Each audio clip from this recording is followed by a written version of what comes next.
A couple of different wage issues are likely to come up in 2014. Here to talk a little bit about the Republican perspective on those, we have Senator Scott Neuman. Thanks for joining us. We appreciate it. Thank you for having me. Senator, let's begin with a proposal from Senator Kent Eakin. He intends to move a bill that would increase rates by 5% for community-based disability and elderly services such as home health care for those attendants.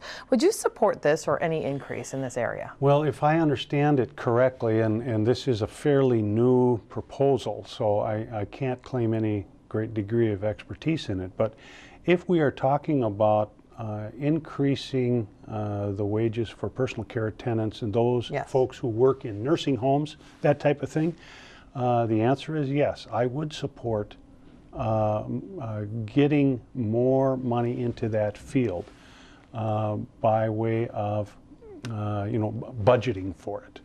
I think that it's an area that we are going to see an increased demand in the future simply because the baby boomers are coming.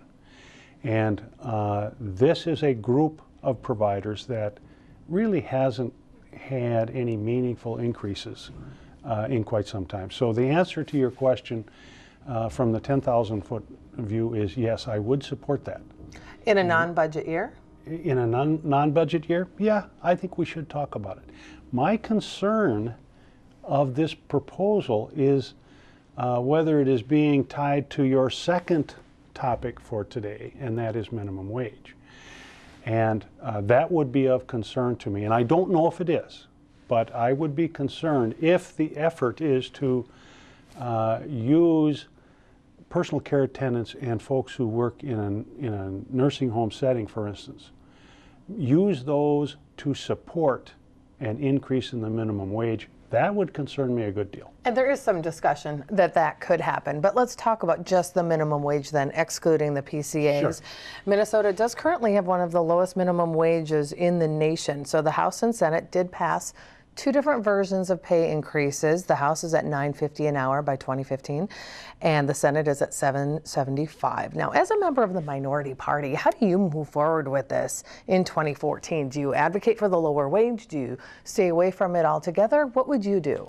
I guess I would opt for the stay away from it altogether because philosophically I do not agree with a minimum wage.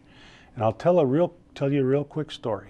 When we were discussing this last year in the Senate, the minimum wage, I had a constituent come into my office who owns a series of businesses in my district.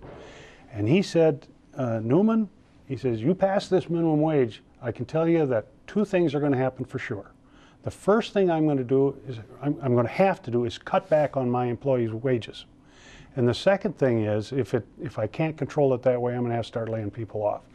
So the point is that while it makes certain people feel good when they raise the minimum wage, in reality, I think what happens is, number one, that cost gets passed off to the consumer. And if that doesn't work, we are in reality hurting the working people by forcing employers, and this is the government forcing private industry, private businesses, to pay an artificial wage.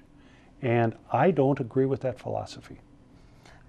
The argument that you brought up, that you heard from a constituent, that is something that is brought up repeatedly on the floor when this bill comes up for debate. Representative Winkler has been asked, he's carried the House bill.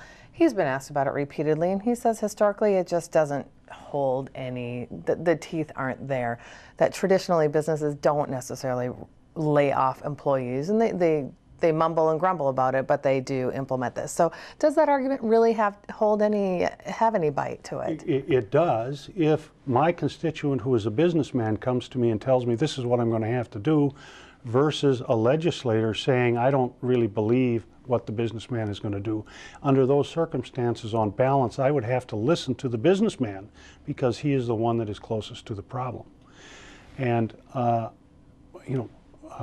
money isn't free. I mean, if we require this businessman to pay more in what I would consider an artificial situation, that money isn't free. It has to come from someplace, and if he can, he's not going to take it out of his own pocket. And Senator, let me close now by asking you, kind of the bigger picture question, drawing off of something you said earlier, it is the mantra of most of the Republican Party that business should drive wages, not government.